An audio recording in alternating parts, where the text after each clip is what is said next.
Welcome back, guys. Today we're gonna see how to transfer battery from one phone to another. Firstly, connect your USB iPhone to another iPhone using a USB-C to USB-C or USB-C to Lightning cable.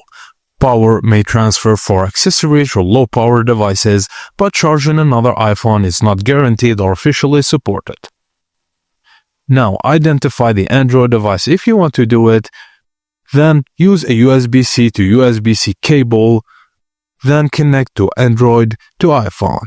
Observe any charging occurs. Most cases will not result in charging as iPhones are not designed to supply power in this way. But you can share Android to iPhone because Android phones support charging iPhones.